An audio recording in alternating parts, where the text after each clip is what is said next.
Shalom semua. Ya, untuk 3 sesi saya seperti katakan yang kemarin bahwa saya akan banyak bicara tentang hati, sebab saya orang yang sangat percaya bahwa sebelum kita melihat sesuatu yang baik, maka nomor satu adalah kita harus punya hati yang baik. Kalau hati kita baik, hati kita benar di hadapan Tuhan, hati kita didamaikan di hadapan Tuhan, maka Anda boleh menghadapi tantangan dan rintangan di depan, tetapi pada akhirnya Dia akan membuat segala sesuatu menjadi baik. Roma 8:28. Dan kalau Anda punya hati yang jahat, maka Anda boleh dapat kesenangan, Anda boleh dapat keberkatan, tetapi kekayaan, tetapi pada ujungnya Anda akan mengalami sesuatu yang tidak baik dalam hidup ini. Sebab kenapa? Hidup hanyalah hasil dari apa yang ada dalam hati kita. Amsal 4:23. Jagalah hatimu dengan segala kewaspadaan, karena dari situlah terpancar kehidupan. Hidup yang kita alami adalah hasil dari apa yang ada dalam hati Anda dan saya. Itu sebabnya nomor satu buat saya di penghujung dari tahun 2021, sebelum kita memasuki 2022, mari yuk kita benahi kembali hati kita, mari yuk kita kembali luruskan hati kita di hadapan Tuhan, kita benarkan, damaikan hati kita di hadapan Tuhan, dan saya percaya kalau hubungan kita dengan Tuhan baik, maka ke depannya Tuhan akan membuat segala sesuatu menjadi baik dalam hidup kita. Nah, kemarin saya bicara tentang hati seorang anak kecil, tapi hari ini saya akan membawa Anda ke Matius pasal yang kelima. Matius pasal yang kelima. Dalam Matius pasal kelima, Anda akan mendapatkan tentang perkataan bahagia dari Yesus. Matius pasal kelima, dan total ada 8 atau 9 perkataan bahagia yang diucapkan Yesus hari itu. Nah, mari kita lihat Matius pasal 5 ayat ketiga, kita baca perkataan bahagia yang diberikan oleh Yesus. Matius pasal 5 ayat yang ketiga, pertama dia berkata, berbahagialah orang yang miskin di hadapan Allah, karena merekalah yang empunya kerajaan sorga. Yang kedua ayat 4, berbahagialah orang yang berduka cita, karena mereka akan dihibur. Ayat yang kelima ketiga, berbahagialah orang yang lemah lembut, karena mereka akan memiliki bumi. Ayat yang keenam, berbahagialah orang yang lapar dan haus akan kebenaran, karena mereka akan dipuaskan. Ayat yang ketujuh, berbahagialah orang yang murah hatinya, karena mereka akan beroleh kemurahan. Ayat 8, berbahagialah orang yang suci hatinya, karena mereka akan melihat Allah. Dan yang ayat 9, berbahagialah orang yang membawa damai, karena mereka akan disebut anak-anak Allah. Yang ke-10, ayat 10, berbahagialah orang yang dianiaya sebab kebenaran, karena merekalah yang empunya kerajaan sorga. Ayat 11, berbahagialah kamu jikalau karena aku kamu dicela dan dianiaya, dan kepadamu difitnahkan segala yang jahat. Anda lihat menarik sekali bahwa ada 8 atau 9 perkataan bahagia.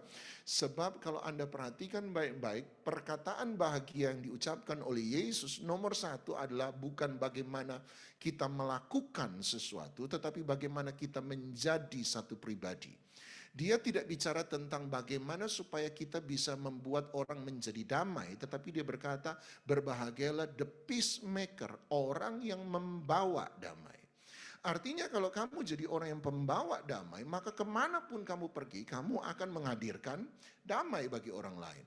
Ketika dia berkata murah hati, dia tidak berkata berbuatlah murah hati, tapi dia berkata berbahagialah mereka yang murah hati. Kamu sendiri adalah pribadi yang murah hati, sehingga kemana saja yang kamu perbuat itu keluar dari hati yang penuh dengan kemurahan. Kegagalan terbesar orang Israel adalah ketika melakukan Torah, melihat Torah hanya sebagai perbuatan tanpa melihat Torah itu membentuk menjadi satu pribadi. Sekali lagi ya, istilahnya firman itu, istilah Alkitab, firman itu cuma mau dikerjakan dan lakukan tanpa pernah menjadikan firman itu daging dalam kehidupan kita. Itu yang susah. Anda boleh buat murah hati, tapi ada hari-hari jelek di mana Anda tidak akan murah hati, percayalah. Tapi kalau Anda orang yang murah hati, mau peduli hari baik, hari jelek, Anda akan selalu murah hati. Orang sabar dibuat apapun juga, dia akan tetap sabar sebab kesabaran itu bukan cuma perbuatan, tetapi kesabaran itu sudah menjadi pribadi. Berbahagialah mereka yang murah hati, berbahagialah mereka yang pembawa damai, berbahagialah mereka yang miskin, berbahagialah mereka yang haus akan kebenaran. Itu pribadi. Dan Yesus mengingatkan kita, hati-hati loh ketika agama hanya menjadi aturan demi aturan tanpa pernah mengubah apa yang ada di dalam. Dan saya percaya bahwa seharusnya kekristenan itu bukan sekedar agama, aturan demi aturan, tetapi benar-benar mengubah, mentransformasi apa yang ada di dalam Anda dan saya. Yang kedua, yang menarik dari perkataan berbahagia ini, nomor satu, bahwa itu bukanlah the set of rule, bukan hanya bicara soal aturan, bagaimana kita doing something, tetapi bagaimana kita being someone, menjadi seseorang. Nomor dua, yang menarik dari perkataan berbahagia itu, yang menarik adalah dimulai dengan ayat yang ketiga, ketika dia berkata berbahagialah mereka yang miskin di hadapan Allah, karena mereka lah yang empunya kerajaan sorga. Dan sebenarnya diakhiri pada ayat yang ke-10 berkata, berbahagialah orang yang dianiaya oleh sebab kebenaran, karena mereka lah yang empunya kerajaan sorga. Perhatikan, ayat 3 dia berkata, berbahagialah mereka yang miskin di hadapan Allah, sebab mereka yang empunya kerajaan sorga. Dia tutup dengan ayat ke-10 dan berkata, berbahagialah mereka yang dianiaya karena kebenaran, sebab karena mereka lah yang empunya kerajaan sorga. Menarik Anda lihat, dimulai dengan kerajaan sorga, ditutup dengan kerajaan sorga. Jadi perkataan bahagianya Yesus ayat 3, 4, 5, 6, 7, 8, 9, 10 adalah how to enter the kingdom. Bagaimana kita bisa masuk ke dalam kerajaan sorga itu sendiri. Nah, hari ini saya tentu saja tidak akan membahas semua. Saya hanya akan mengambil bagian pertama saja, ayat ketiga. Dan menurut saya inilah sikap hati yang harus kita miliki hari ini. Kalau kemarin saya bicara tentang hati seperti seorang anak kecil, tapi hari ini ayat ketiga saya akan bicara milikilah hati yang miskin di hadapan Allah.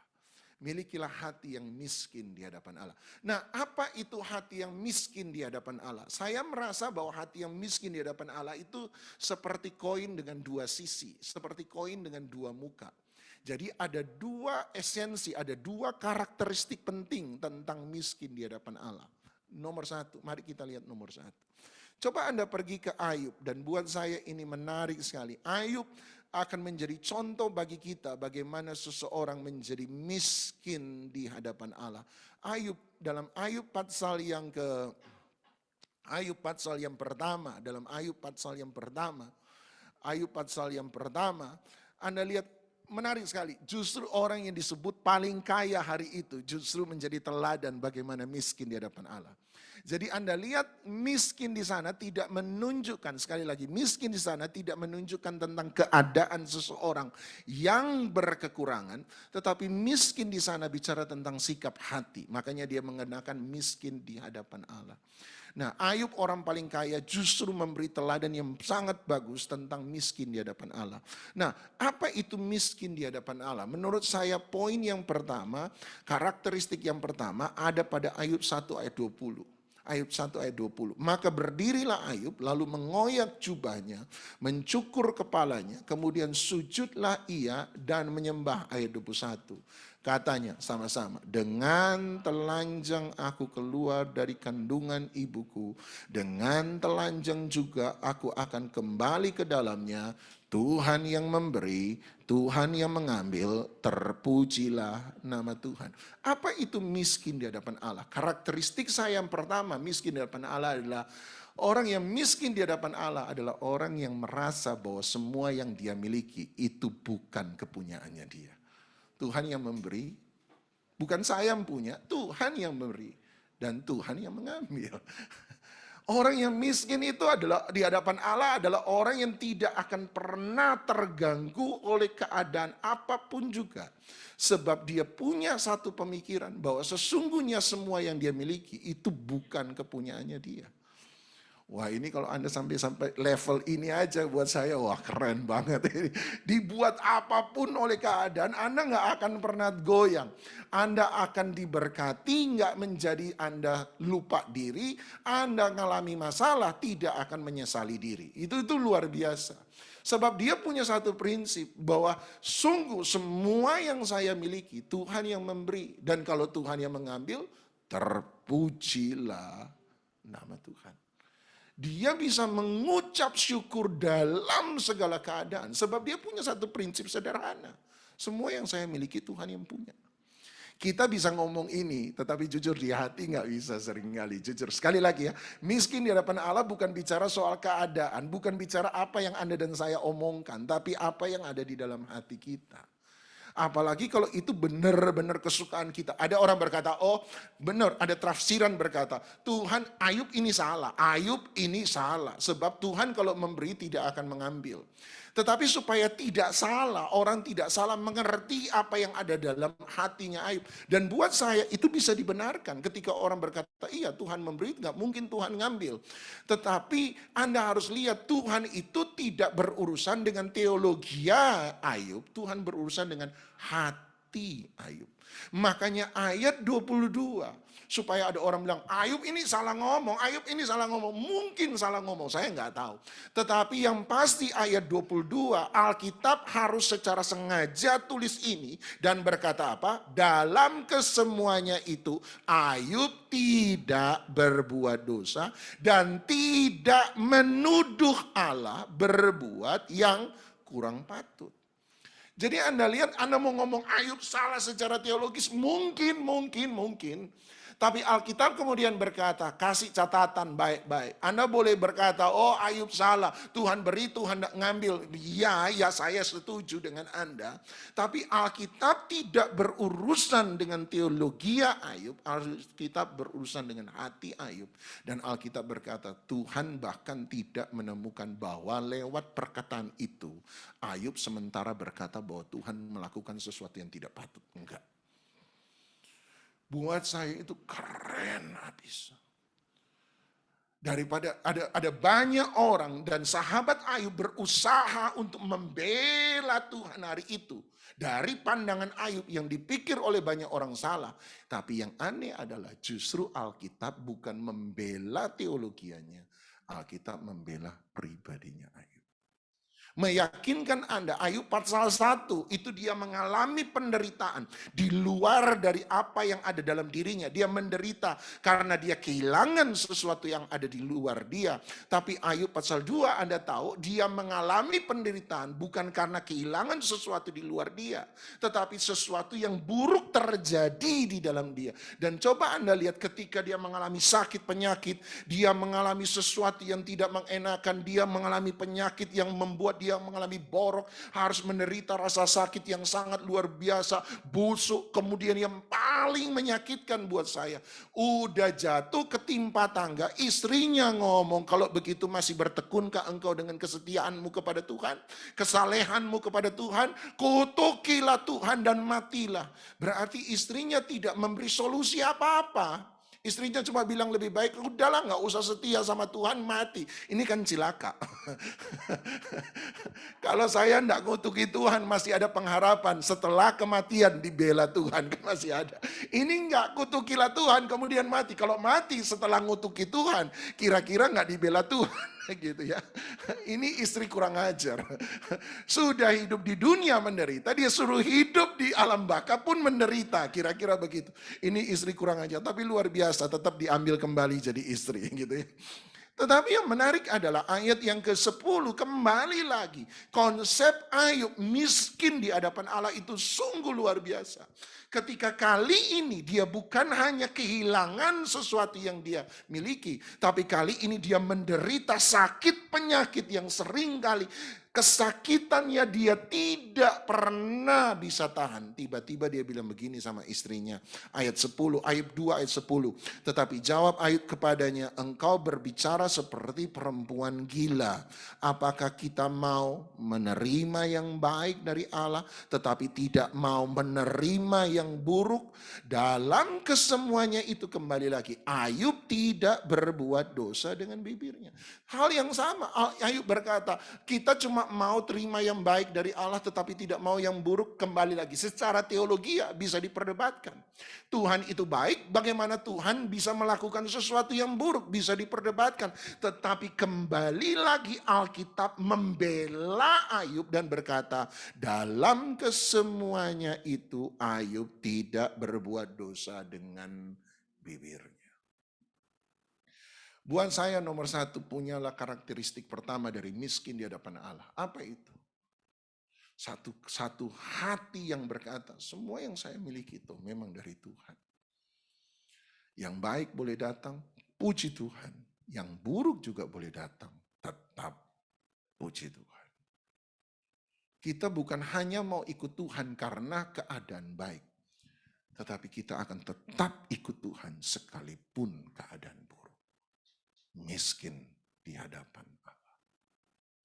Dan buat saya ini karakteristik pertama yang harus dimiliki.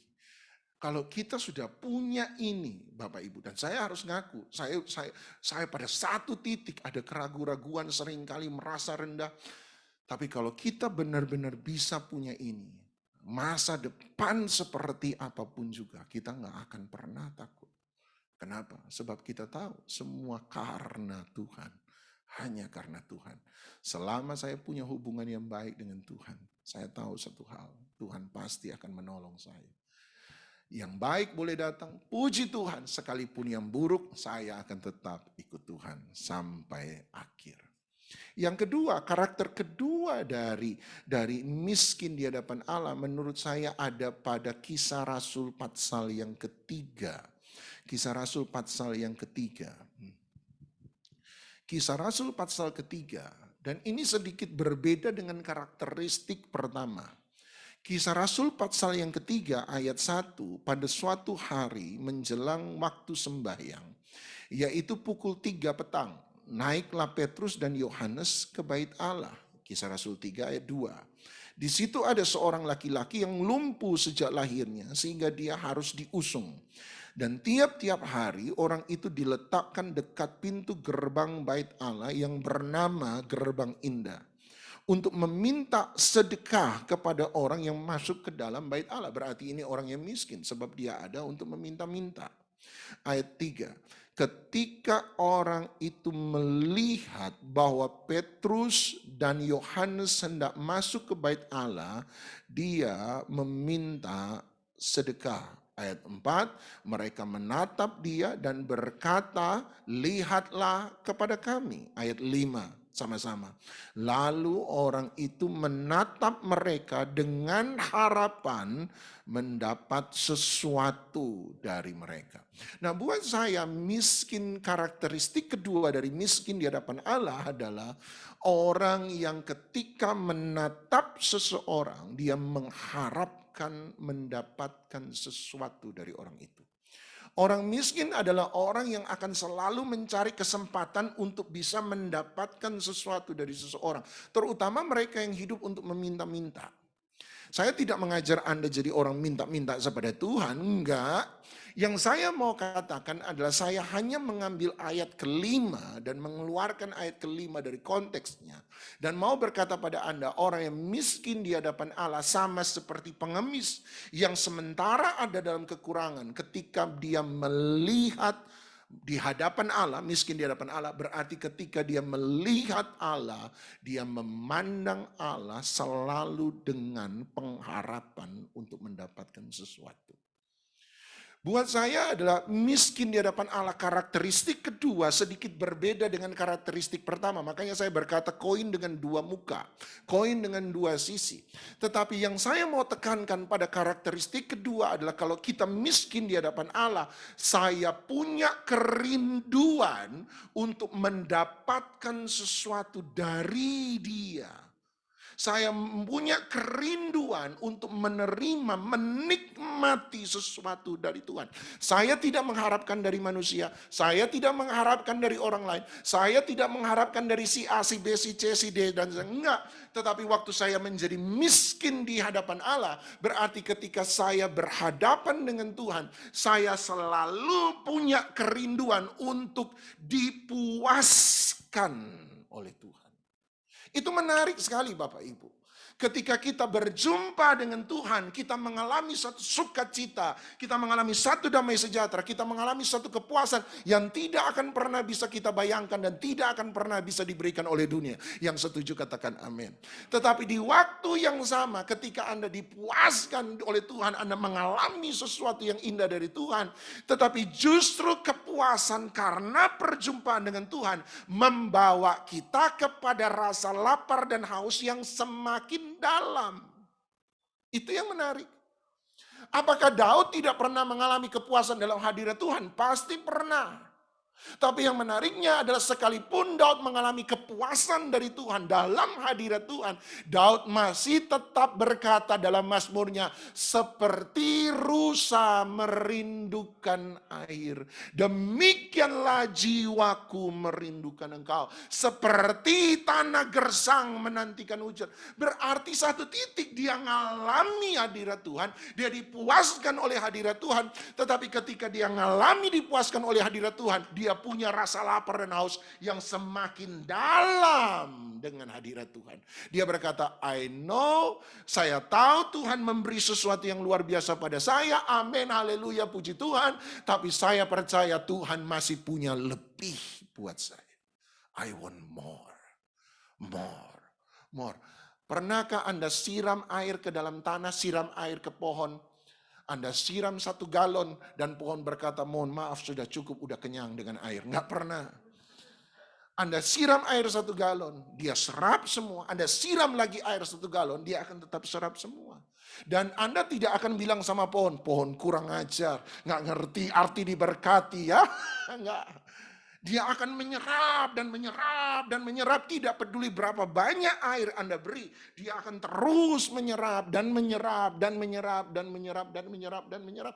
Itulah kehidupan di dalam Tuhan. Ketika Anda mengalami hadirat Tuhan dan Anda merasa puas dengan pengalaman yang itu, berarti Anda belum benar-benar mengalami hadirat Tuhan. Sebab kalau Anda mengalami hadirat Tuhan, Anda puas, amin. Tetapi setelah Anda puas, Anda berkata, saya percaya Tuhan punya lebih. Saya punya pengharapan bahwa saya memandang Tuhan. Miskin di hadapan Allah adalah berfokus pada Tuhan. Saya tidak melihat yang lain. Saya tidak mengharapkan si orang A, saya tidak mengharapkan si orang B, saya tidak mengharapkan donatur A, saya tidak mengharapkan donatur B, saya enggak mengharapkan klien A, saya tidak mengharapkan klien B. Pengharapan saya hanya pada Tuhan. Saya memandang Dia dan terus mengharapkan, I know you have more. Saya tahu engkau punya lebih, punya lebih, punya lebih, punya lebih. Makanya dalam Yohanes dia berkata, dalam dirimu akan aku beri aliran-aliran air hidup. Tetapi Anda periksa pasal berikutnya, tiba-tiba dia berkata, dari dalammu akan keluar sungai-sungai kehidupan. Aliran air berubah menjadi sungai.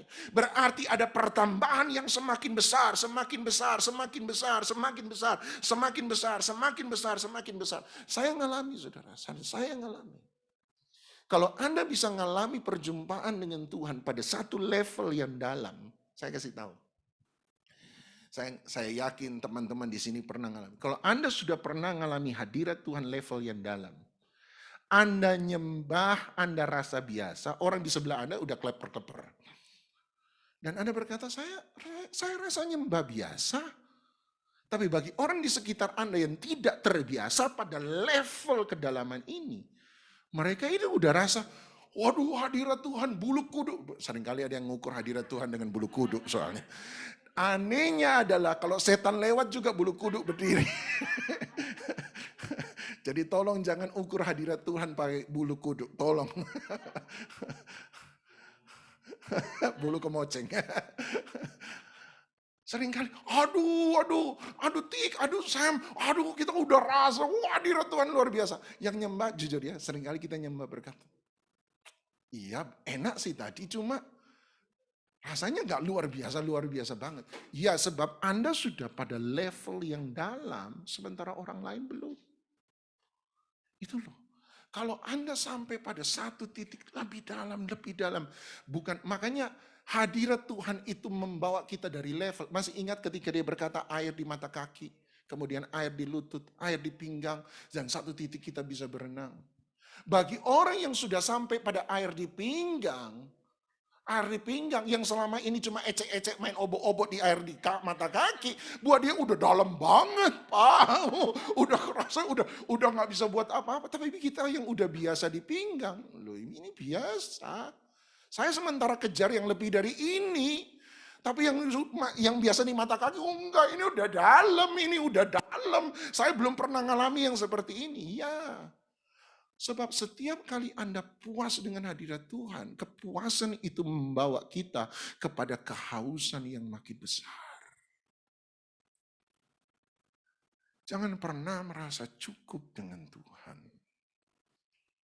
Jangan pernah merasa, sebab dia selalu punya more, dia punya lebih dan lebih. Bahkan dia berkata, Tuhan sanggup memberi jauh lebih besar daripada apa yang kita doakan dan pikirkan. Dia punya lebih. Apa yang tidak pernah dilihat oleh mata, apa yang tidak pernah didengar oleh telinga, apa yang tidak pernah timbul hal. Semua itu telah disediakan Tuhan bagi mereka yang mengasihi. Dia punya lebih dan Anda puas dengan apa yang Anda miliki hari ini. Please jangan. Punyalah rasa lapar yang besar. Berfokuslah pada Tuhan hari ini. Pandang dia. Dan bilang sama Tuhan, I know you have more. Saya tahu engkau punya lebih. Dan saya mau lebih dalam. Dan lebih dalam. Lebih dalam. Jangan cuma ganti kalender. Tapi mari masuk pada kehidupan yang lebih dalam. Di dalam Tuhan. Gimana caranya? Pandang dia. Punya pengharapan lebih. Jadilah Bartimeus yang berseru, Yesus anak Daud, kasihanilah aku. Jadilah wanita pendarahan 12 tahun yang berkata, asal ku jamah ujung jubahnya, aku akan sembuh. Jadilah Sakeus yang berani memanjat pohon ara hanya untuk bisa melihat Yesus. Tetapi mereka yang datang dengan kerinduan untuk mendapatkan sesuatu yang lebih, tidak pernah pulang dikecewakan oleh Tuhan. Sakeus berjumpa dengan Yesus. Wanita pendarahan mengalami kesembuhan. Bartimeus mengalami mujizat. Sebab mereka tahu Yesuslah pengharapan satu-satunya. Roma 8 berkata, dan kita diselamatkan dalam pengharapan ini. Yuk mari pandang Tuhan. 2022, Tuhan Yesus punya sesuatu yang lebih buat Anda dan saya. Asal kita mau kejar dia. Makanya Paulus berkata, aku melupakan apa yang ada di belakang. Apa yang ada di belakang orang? Trauma, segala sesuatu yang buruk. Apa yang ada di belakang orang? Nostalgia, segala sesuatu yang baik. Tetapi Paulus berkata, aku melupakan semua trauma, aku juga melupakan semua nostalgia. Aku mengarahkan diri pada apa yang ada di hadapanku. Dan aku berlari-lari untuk mengejar dia. Dan hari ini jadilah orang yang miskin di hadapan Allah. Yang berlari mengejar dia, mengejar Tuhan. Tuhan punya lebih. Mari kita datang pada dia. Hari ini 5 menit sebentar. Anda pandang dia. Anda cari dia, menangis di hadapan Tuhan. Menangis di hadapan Tuhan. Jesus, I want more. Love you more of you. Jesus, I'm in love with you. Take me deeper, deeper in love with you. Hari ini Anda datang pada dia. Bilang sama dia, I want more. Jangan puas dengan level mata kaki Anda. Jangan puas dengan level sampai di lutut Anda. Jangan puas dengan level di pinggang Anda. Sebab kalau hanya di mata kaki, Anda lah yang pegang kendali. Kalau masih di level lutut, Anda lah yang pegang kendali. Kalau masih di level pinggang, Anda juga yang masih pegang kendali. Tapi waktu Anda ditenggelamkan, Anda hanya bisa berenang. Hari itu Anda belajar mengalir bersama dengan arusnya Tuhan. Dialah yang pegang kendali dalam hidup Anda. Biarkan Anda dihanyutkan oleh hadirat-Nya. Hari ini dimanapun Anda berada, mulai datang sama Tuhan, datang punya pengharapan. Punya pengharapan. 2021 Anda belum terima, bukan berarti Tuhan tidak memberi. Tapi Anda tetap percaya. Dia punya lebih, dia punya lebih, dia punya lebih. I want more of you. Jesus, I want more of you. Draw me closer,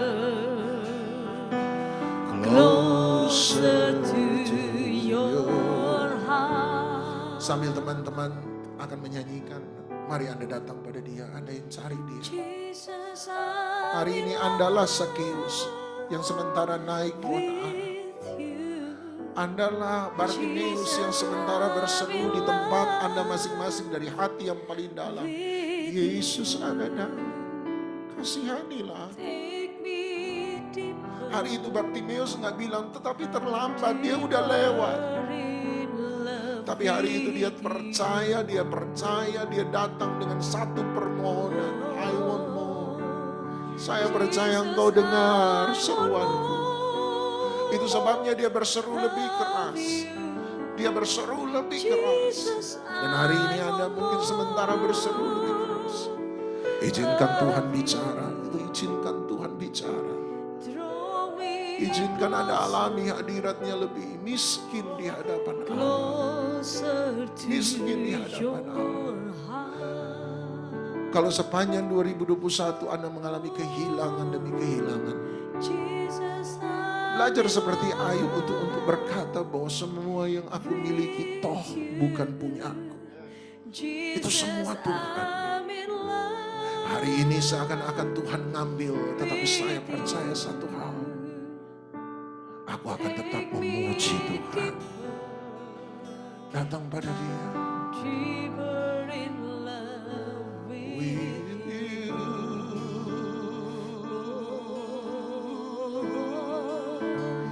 Jesus, I want more.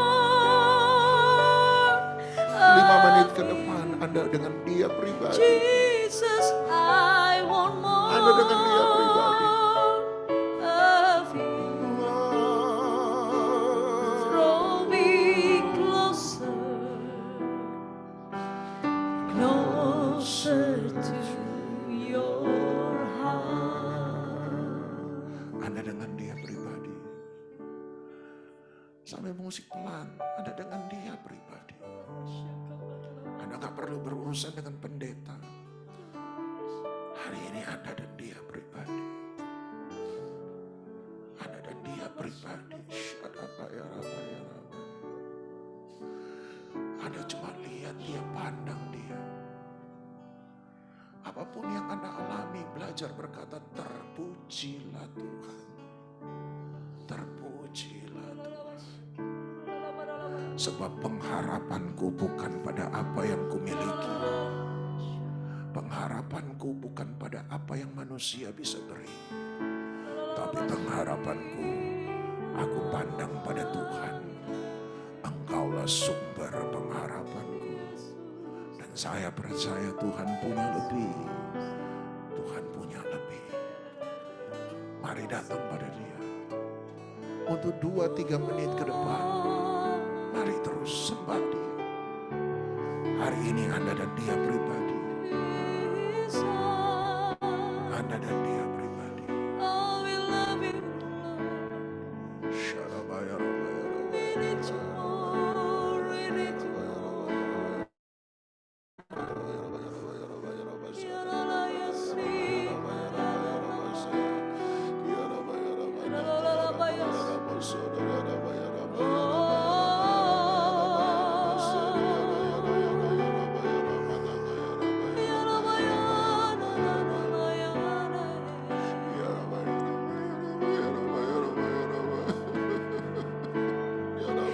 Take me deeper.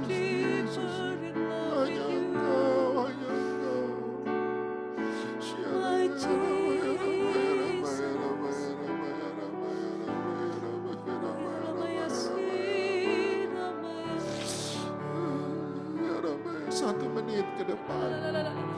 Sembah dia. Berurusan pribadi dengan dia.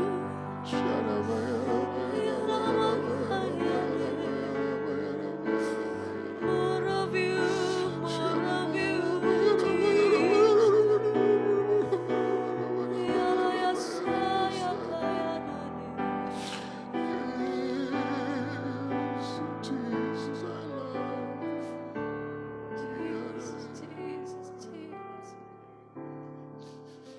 Jesus, I'm in love with you. Jesus, I'm in love with you.